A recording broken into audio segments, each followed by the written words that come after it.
The birds humming their silly trills all morning were annoying. I wanted to get up and disperse them all, to turn up the music so I wouldn't have to hear them sing.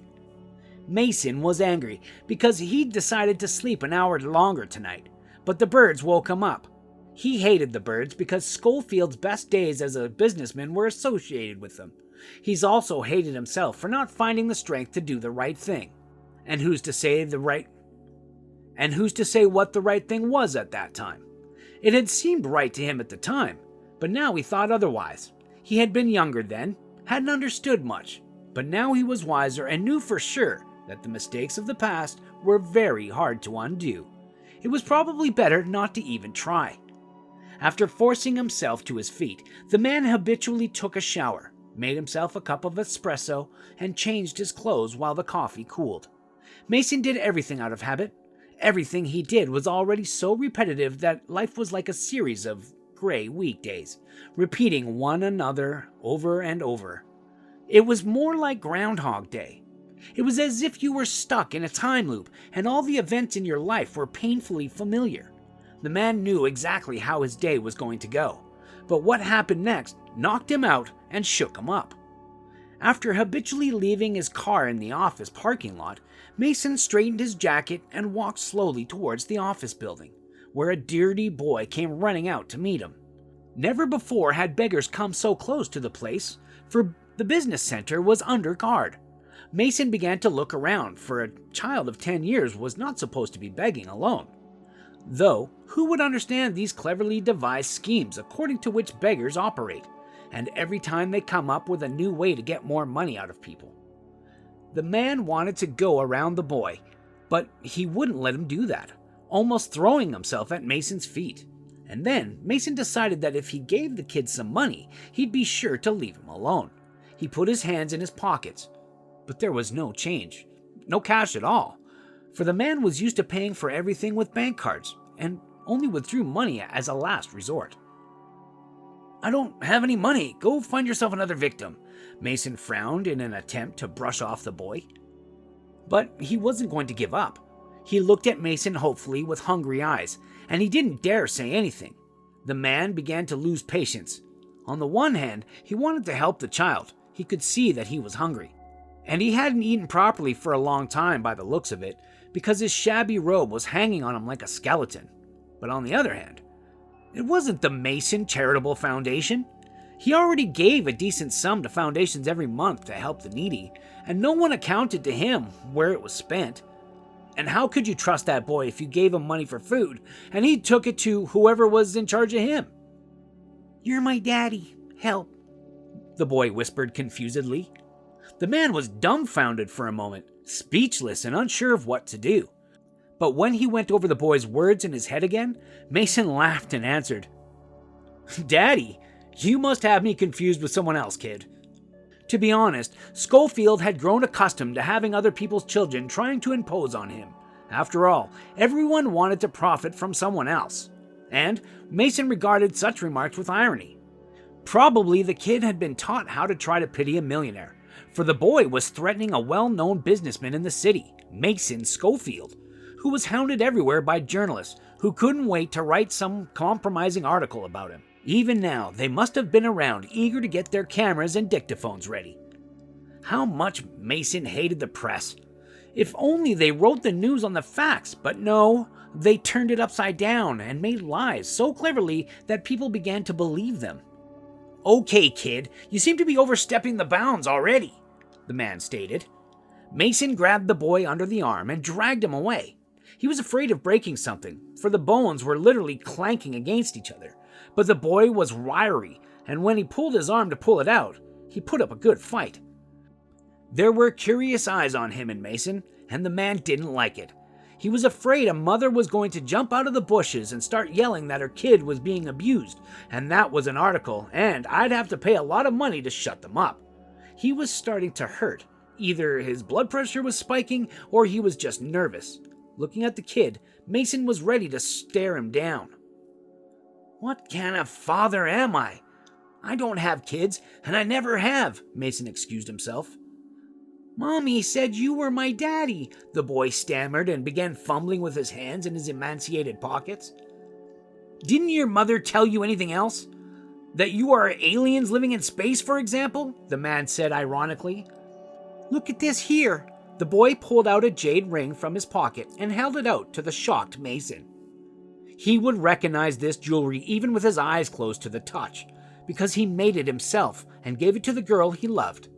He used to make his own jewelry because he learned it from his grandfather in his youth.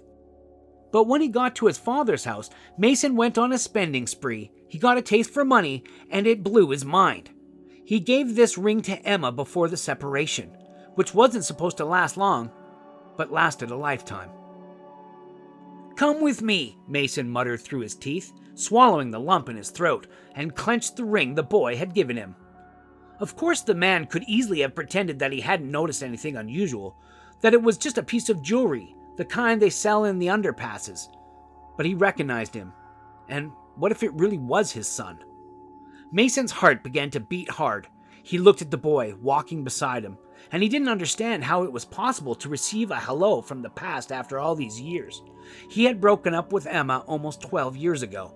Sure, he remembered her often, but he would never dare return to her life again. After going along with his father in the pursuit of money and choosing to betray his love? At the time, he chose money, and now he had no forgiveness. It was because of breaking up with her, because of the biggest loss of his life, as Mason now thought. The man had hated the bird song because it reminded him of her, the beautiful Emma, the beautiful girl with a light soul and a big, kind heart. They often spent time outdoors on the lake shore, on the porch of the house, walking through the woods and listening to the birds sing there. And when Emma was gone in Mason's life, he hated the chirping, wounded deep into his soul, where all the feelings and memories were buried. On the way to the office, Mason was constantly being stared at with open mouths, as if he'd seen a marvel, and the man was angry and ready to duct tape his eyes shut. He didn't know why he'd messed with the boy, but there was something about the situation that made him want to do this and not the other way around. You assure me that you are my son? Asked Mason, squinting slightly as he and the boy found themselves in his office. That's right. Mom showed me your pictures. She said only you could help. What about your mother? Suppose it's true, and you're my son. You're a big boy now. Tell me, why has your mother kept quiet all these years and said nothing to me? She was probably afraid. She didn't want to pry into your life. But now something bad has happened. Mom's in jail. I need help. I'm not asking you for money, but help me get my mom out. She said I could ask you for asylum so that they wouldn't take me to the orphanage, but I don't need that. If I have to, I'll go to the orphanage and to jail for my mom. I want to save her. She's had a hard time all these years. Mason collapsed in his chair, his hair standing on his head at what he heard. Emma was imprisoned? The always exemplary girl could not have ended up in prison. Had she changed so much over the years? It seemed like a boy and an adult in front of him. Though, what kind of adult was there? Even though he was making clever speeches, he was just a kid with the strongest fear in his eyes. What's your name, kid? Mason asked. Anthony. Mom said that's what Dad wanted to call me. She never told me anything about you before, didn't tell me where you'd gone, and when the cops came, she had no other choice. She put the ring in my hands and told me to try to get help from you, because we have no one. And I didn't want to go to the orphanage. It would be bad there, and no one would help my mother then. What's your mother's name? Mason was still trying to convince himself that it wasn't his son, despite the many coincidences. Emma.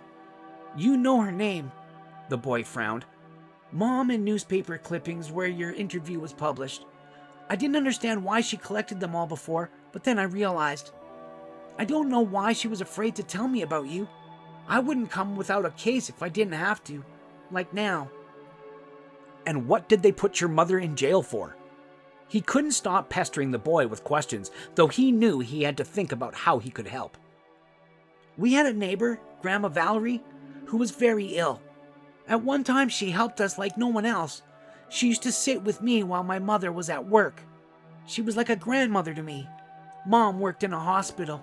She had access to medications which are very difficult to get. Anyway, Mom stole the medication that Grandma Valerie needed, and she was convicted. Well, how did she steal? She said that she made a deal and the cops, they said that the line had to wait, that they'd give it in to her for free. And how long to wait if the poor old lady was dying of pain? They took Valerie's grandmother to the hospital. They took her under special control, but she was going to die soon, and I don't know how to get my mother out. I wish I had the money to bribe someone. As you say, Mason hummed. You're too young to bribe anybody. But I'm a real man, Anthony said indignantly. Don't look at me for being small. I'd do anything for my mother. It suddenly seemed to Mason that he was not talking to a child at the moment, but to an established adult. The boy sounded like an adult, even though by Mason's approximate calculations, he was 11 years old. Okay, let's figure out a way to get your mom out of jail. She shouldn't go to jail for something like that. Well, if we have to, we'll bribe the cops, the man said confidently. I don't have any money, Anthony said. Only the ring. But my mother strictly forbade me to sell it for nothing, saying that only if my life is threatened and you refuse to help, and otherwise she asked me to save the thing that was dear to her heart. Mason's heart clenched, that nasty, suffocating lump in his throat again. It was hard for the man to think of the past, where he had been so happy but had left everything behind. How his life would be now if he had chosen the woman he loved then over money. He probably would have worked in a firm somewhere, or maybe become a farmer. Who knows? There's no telling what it would have been like. If. And Emma didn't forget about him. She took care of the ring. So she loved him, not hated him. Or maybe she did the opposite. Maybe she wanted to throw the ring in his face one day and accuse him of everything and say all the things that she had been accumulating inside of herself for years. Calling the secretary, Mason ordered her to order clothes for the boy and also to quickly feed him something nourishing and healthy while the man himself was in a meeting. Mason strongly advised Anthony not to leave the office unless he wanted to get into some trouble, and he told the secretary that she was now responsible for the boy and that if he disappeared, the punishment would be severe. During the meeting, Mason could think of no one and nothing but Emma. She was always too kind and selfless, always doing more for others than anyone else did for her. She was a real angel, and still is. Determined to get the woman out at any cost, Mason dreaded to think what would happen to them next. He didn't expect Emma to welcome him with open arms. I wanted to ask the boy if he hadn't had a daddy all this time. Had Emma lived all these years raising her son alone? But it was a shame to ask a child such questions. He's still young, though he tries to seem mature and independent. After the meeting, Mason returned to his office where a well-fed boy was waiting for him. But there was no smile on his face, only sorrow, because Anthony longed for his mother, even though his mother always considered him a child, but Anthony tried to help her. And in the small dacha village where they lived, he always found a part-time job. The boy would bring his mother flowers or buy her a chocolate bar. Anthony liked to pamper his mother at least a little, to see a smile light up on her face. Of course, she scolded her son and said that he was too young to earn money, but she also praised him for his independence. Since Emma didn't have any family, she was most afraid that they would take her son away from her and take him to an orphanage. Therefore, she tried to earn as much money as possible to pay off the debts that she had borrowed when Anthony was small and often ill. Emma worked hard for her son, and Grandma Valerie was the only person who ever helped them. Anthony understood how difficult it was for his mother to take that step. She agonized, tormented herself with doubts, and he also knew that she had been set up. He saw in his mother's distorted face how surprised she was when the police told her that she had stolen many ampules of medicine. I only took one to help a man. You're crazy. Why do I need so many? Sobbed Emma. And who knows, maybe you sell to drug dealers. Anyway, you're going to jail now for a long time, the cops told her. Anthony at the time was hiding, shaking and afraid of being spotted. And the mother, before opening the door to the police, gave her son instructions on how and what to do if she was taken away. And now the boy was very worried, afraid to even think about what would become of his mother. Of course, she was afraid to take this step because of her son. She was afraid that they would take him into an orphanage. But she could not leave her grandmother to die in agony. She wanted to help her at least a little, to ease her suffering. How Emma felt now, not even knowing what had become of her son. Had Anthony managed to escape and had gotten to his father? Surely his mother was losing her mind, and Anthony wanted to confront her sooner than later. Mason called a good friend of his and asked him for information on where Emma had been taken and how bad it was, while he tried to distract himself with business, completely ignoring the presence of his own son in the office. Why should he be sure that it was actually his child? What if Emma had given birth to someone else's child? Only now, looking at the boy, Mason noticed a certain resemblance to himself as a child. It was like looking at an old photo album. An acquaintance soon called back and named a round sum that would outweigh what had already been paid for by fabricating the case. It turned out that the head doctor of the hospital where Emma worked had wanted to frame the girl for a long time, and he took advantage of her little mistakes to get rid of this too correct girl, who always tried to get justice in everything. Without a second's hesitation, Mason transferred the money and got ready to go. By that time, they had brought clothes for Anthony, and the man told him to change. He did not pay any attention to the slanting glances of his subordinates. He decided that now he would pick Emma up from the detention center, take her and Anthony home, and that would be the end of the story with his son. However, as soon as he saw the girl from the past, his head began to spin. The events that had brought many pleasant and memorable moments were flooding in, and it was hard to cope with them. Emma didn't dare look at Mason and thanked him for his help. She said that she would be sure to thank him, but the man needed no thanks. The only thing he frantically wanted was to talk to Emma, and that's what he asked her to do. Just one conversation. After bringing her and the boy home, Mason decided that Emma and the baby were definitely not going to live there. He wanted to take over and buy them a new place to live. All that remained was to convince Emma to accept such a modest gift and not to think that he was trying to atone for his sins in this way. Mason was sure he could do it, even if not immediately. Emma tells Mason that the head doctor who set her up has been courting her for years, trying to get her to have sex with him, despite the fact that he already has a wife and children.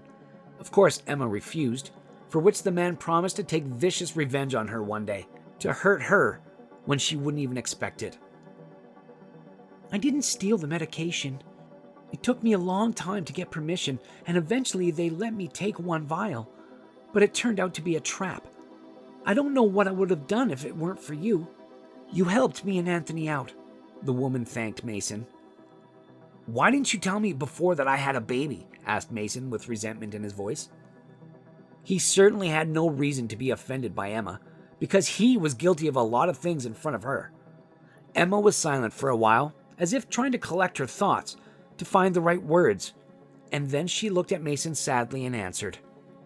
I tried. I found your address in the city and came to tell you I was pregnant, but your father kicked me out. He told me you were getting married, and then the news of the wedding broke. What was I supposed to do?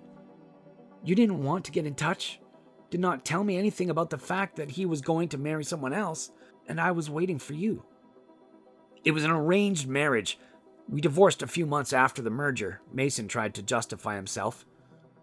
I know I'm unforgivable, but I really wish you could find it in yourself to forgive me. My father didn't tell me anything about the baby. I didn't know. But that doesn't diminish my guilt one bit. Mason got to his feet and said goodbye to Emma, and left knowing that they both needed time. He needed to get used to the idea of having a son, and Emma needed to think things over, to decide if she was ready to trust the man who had once betrayed her. Mason knew that he would do anything now to make this woman happy, but he doubted that she would ever trust him again. The man began to visit his ex-fiancée and son often with gifts, and one day the boy called him in for a serious talk. You stopped torturing Mother. Thank you for helping, but you need to make up your mind. Either ask her forgiveness normally and live together, or stop just coming here. Mom cries every time after your visits. She still suffers. I can't watch her suffering. That's not why I came for you to help. Mason was proud of his son, bright and brave beyond his years. He made up his mind to talk to Emma. The woman found the strength to forgive the man and let go of all the wrongs, stepping from the past to the present. Across the great chasm that had once divided them, Emma and her son moved into Mason's home.